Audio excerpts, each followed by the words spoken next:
From Palestine to the climate crisis, from the gender wars to the rise of the far right.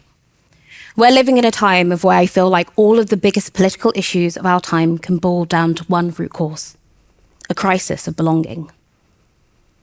Think of it as the societal longing to be a part of something bigger than oneself, and we're all searching for it. It's not just personal, but it's political, it's social, and most importantly, it's cultural. We are living in a crisis of belonging, and I think that culture will be the thing that allows us to get through. My whole life, I've had to exist between many different worlds. I grew up in poverty, and then I transitioned into being very middle class. I have been a person who's lived in both city and countryside. I've been a black person living in some of the most diverse cities in the world, but also the only person of colour for miles in rural England. I have been ethnically Nigerian, but also feel very English. My whole life, I've had to live at these intersections of these different identities and communities, but I never quite felt like I belonged to either, or any of them. And this is why, when I see this larger crisis of belonging playing itself out on this political stage, I recognise it, because it's a wound that I carry myself. But the first time I felt true belonging wasn't actually with people, but with the natural world. The belonging came through relationship, not identity, and it taught me so much. And as I built this relationship with the land, I learnt of its stories. And then I came face to face with the Enclosures. Before the 12th century, much of England's land was shared. People governed it communally. People would grow food together, go foraging, pick up firewood. But most importantly, they had a shared culture, a folk culture. Songs, rituals, dances, customs, all reminding people of who they were, what they valued, and ultimately that their survival depended on each other and the natural world. But then from about the 12th century to the 18th, we saw the Enclosures happen. This was when all of that communal land, the commons, became privately owned. Think of it in this way. There was once a time of where we could go to the local park and decide to grow food together. And then one day, someone told us we couldn't do it because some random earl suddenly owned the land. I don't know about you, but I find that to be quite unfair.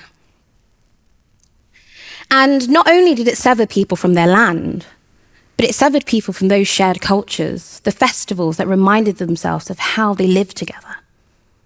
And there we saw the beginning of what we see today. A cultural myth was born. That belonging is scarce, and my belonging comes at the expense of someone else. And this is a myth that we see playing out on the world stage. But most of all, we see it playing out in England. Over the last decade or so, we've been seeing this rise of nationalism. We're recognising that we're living in a time of where we're witnessing some of the largest far-right rallies that we've seen all across the UK for a very long time, literally within recent memory.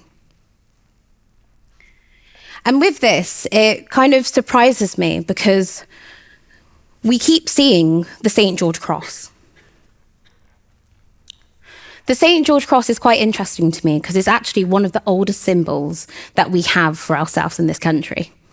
But I guess the most interesting thing about this is that St. George himself wasn't actually English. He was actually born in what's now modern-day Turkey. But his story travelled across the continent, then through cultures, and then it became ours. His story reminds me that Englishness isn't necessarily something that we can create through exclusion or purity, but it's actually something that's created through shared values and cultural exchange. So when I see all of these people at these far-right rallies, I recognise that the inherent feeling and desire to belong isn't actually a bad one, but it's the fact that we've forgotten how to. And this is why I come back to this point of culture. Because culture is really interesting. It's almost like a technology in a way. With culture, you see the encoded values of a society being mirrored back at itself. You see who they were, who they have been, and fundamentally you see what they value and how they might live together. And at the moment, we're seeing a time where people are really yearning for more ancient ways of belonging.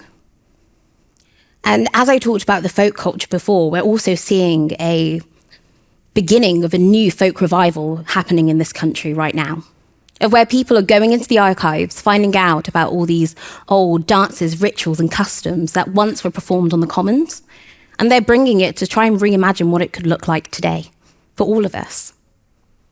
And one of the other things that I really love about folk customs is actually its universality.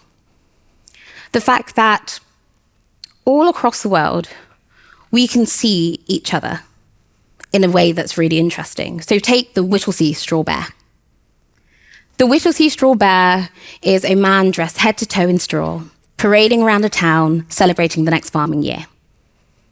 And when I first saw this, it reminded me of a memory that I had when I was about 5 in the Niger Delta, where my family's from. And it reminded me of the Nawatam masquerade. I know my mum probably would say I butchered that. But the Nawatam masquerade is a man in a raffia, head to toe, parading around a town. Two cultures, worlds apart, but still they can find similarity in honouring the land and its spirits, reminding me that even though we all have difference, we all have these really ancient ways of belonging, and ultimately that our similarities and differences can coexist at the same time. If we want to heal this crisis of belonging, we have to see culture as a fundamental part of doing this. This work is already happening. It's happening in our carnivals, our village fetes. It's happening in community gardens. But the thing that's the most important part about this is that with belonging, at the beginning of this story, we saw this disconnection of where people thought that belonging actually was scarce, that belonging became a form of ownership, actually replaced by ownership, and that culture was something that we consumed rather than created.